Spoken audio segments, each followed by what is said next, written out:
Well, the unexpected death of the Pope earlier today means that millions are grieving. I'm Colin Mayfield. And I'm Vanessa Rufus. Tonight, so many are mourning the passing of Pope Francis. And as we've learned just this afternoon, the Vatican says the cause of his death was a cerebral stroke that led to a coma and irreversible heart failure. There has been an outpouring of support really around the globe and here in Charlotte. In just under an hour, thousands of Catholics around our area will gather in prayer and honor the memory of the Pope at churches across the Diocese of Charlotte. Now, the church is opening their doors as part of a 9-day period of mourning around the world. In just the last few hours, we learned the late Pope died from a stroke that put him in a coma, as you heard Vanessa say, that led ultimately to heart failure. And tonight we are hearing from a North Carolina student who was among the tens of thousands with Pope Francis in his final hours at Easter Mass. WCNC Charlotte's Kaylin Hagwood is joining us live to talk about that and this student's reaction tonight. Kaylin.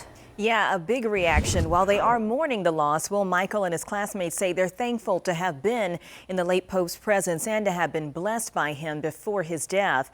And how's this for a field trip memory? The Raleigh Catholic School students had a front row seat as the Pope rode by in his popemobile during Easter Mass. It was an experience Michael says was both inspiring and touching as thousands of believers received the Pope's well wishes in that surprise appearance. It did bring a sense of hope that Francis may be healing after being hospitalized with double pneumonia.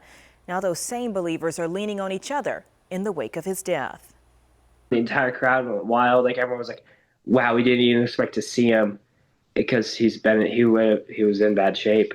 Obviously, we're going to mourn him, but be grateful for what he has given us and given the church.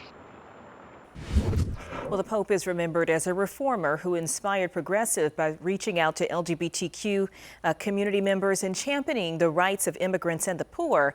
While this is a sad and mournful time, Bishop Martin of the Charlotte Diocese emphasized the importance of celebration and the belief that Pope Francis will now live on in heaven. Vanessa, Colin. All right, Kaylin, thank you so much. And tonight at 6:30 on WCNC+, we will dive more into the legacy of Pope Francis with a special look back on his life. Download WCNC+ tonight on your TV, and you will watch for free.